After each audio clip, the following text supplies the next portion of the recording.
دعائیں تبھی ہمارے دل کا حصہ بنتی ہیں جب اللہ اسے تمہارے مقدر کا حصہ بناتا ہے۔ اللہ تعالیٰ تمہیں مانگنے کی بھی توفیق اسی کی دیتا ہے جو تمہارے مقدر ہے، لیکن کچھ چیزیں ایسی بھی ہوتی ہیں جو دعاؤں کی محتاج ہوتی ہیں۔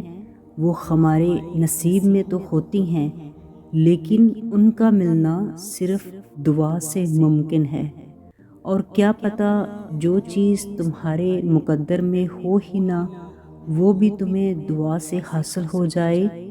جب اللہ تعالیٰ قرآن میں کہتا ہے کہ مجھ سے مانگو میں تمہیں عطا کروں گا، پھر تم خود کو کیوں بے چین کیے بیٹھے ہو؟ اپنے ہاتھ اس کے آگے پھیلا نہیں رہے؟ کیوں اپنی مانگی ہوئی دعاؤں پر یقین نہیں؟ اللہ کی ذات سے کبھی مایوس نہ ہو اے آدم، اس نے تو تیرا ساتھ خوشیوں کے ساتھ ساتھ غم میں بھی دینے کا وعدہ کیا ہے۔ بس شرط یہ ہے کہ پس تم مجھے یاد رکھو، میں تمہیں یاد رکھوں گا۔ نصیب کا ایک پنا ایک دعا سے مڑ بھی سکتا ہے، اسی لیے یقین کے ساتھ مانگو۔ جن کا یقین پختہ ہوتا ہے ان کی منزل کن ہوتی ہے۔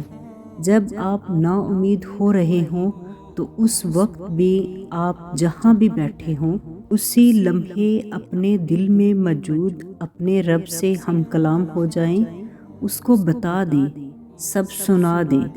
یقین کریں وہ آپ کو چند لمحات میں پرسکون کر دے گا۔ آپ کے بنجر دل پر وہ ایسی رحمت نازل کرے گا کہ آپ کے اندر کی دنیا پھر سے ہری بھری ہو جائے گی۔ وہ محبت کرنے والا رب ہے، وہ کسی کو مایوس نہیں چھوڑتا۔ انسان صرف خدا کے بغیر نہیں رہ سکتا، باقی ہر چیز کے بغیر رہا جا سکتا ہے، چاہے بہت تھوڑی دیر کے لیے ہی صحیح۔ اگر اللہ تمہیں اس کے سامنے طویل سجدے کرنے کا موقع دے رہا ہے تو ہو سکتا ہے وہ تمہاری دعا کے مطابق تمہاری تقدیر بدلنے کے لیے راضی ہو۔ اگر وہ تمہاری ہر بات سن کر اس کا جواب دے رہا ہے تو ہو سکتا ہے وہ تمہاری ذات سے بہت خوش ہو۔ اگر وہ تمہیں تمہارے جائے نماز پر بہائے جانے والے آنسوؤں کے بدلے تمہاری رضا دے رہا ہے تو ہو سکتا ہے اسے تمہارے مانگنے کی ادا پسند آ گئی ہو۔ اگر وہ تمہاری دعاؤں کو ٹال رہا ہے تو اس کا مطلب یہ نہیں کہ وہ دعا قبول نہیں کرے گا۔ ہو سکتا ہے کہ دعا کی قبولیت کا صحیح وقت نہ آیا ہو۔ اگر وہ تمہاری خواہش تم سے دور کر رہا ہے تو ہو سکتا ہے وہ تمہارے لیے بہتر نہ ہو۔ اللہ تمہیں اعلیٰ سے اعلیٰ نوازنے کی تدبیر کر رہا ہو۔ اللہ جو چیز مانگنے پر نہیں دیتا وہ ہمارے حق میں بہترین کیسے ہو سکتی ہے؟ ہمارے حق میں تو بہترین وہ ہے جو اللہ ہمیں مانگنے پر دے دیں، یا پھر بن مانگے ہی زندگی بھر کے لیے اسے ہمارا کر دیں۔ خدا سے محبت کی آخری حد تو یہ ہے کہ تم اس کے فیصلوں پر یقین کرو کہ تمہیں تمہاری من چاہی چیز نہ بھی ملے، شکوہ نہ کرو۔ وہ تمہیں بکھرنے ہی کیسے دے سکتا ہے جبکہ اس نے دونوں جہانوں کو سمیٹ رکھا ہے، اور تم اندازہ بھی نہیں لگا سکتے اس کی عطا کا۔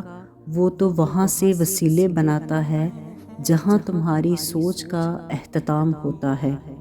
انسان کی مشکلات تبھی حل ہو جاتی ہیں جب وہ خوش ہونے سے زیادہ مطمئن ہونے کو ترجیح دے، اور جو دل اللہ کا ہو جائے وہ پھر دنیا کی فکروں سے آزاد ہو جاتا ہے۔ وہ تمہاری ہر دعا پر کن کہہ دے گا، تم بس ہاتھ اٹھاؤ اور ہر چیز حاصل ہو جائے گی۔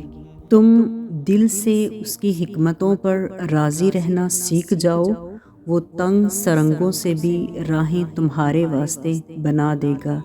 جب تم اللہ کی چاہ کو اپنا لیتے ہو پھر تمہاری چاہتیں اس کی رضا بن جاتی ہیں۔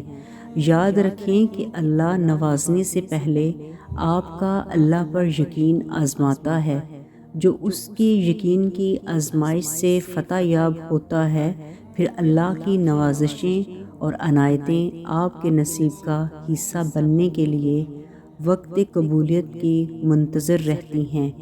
جب یقین اور توکل اللہ پر ہی ہو بجائے انسانوں کے، تو راستہ بھی تو اللہ ہی بناتا ہے، اور مایوس ہونے کا تو سوال ہی نہیں پیدا ہوتا۔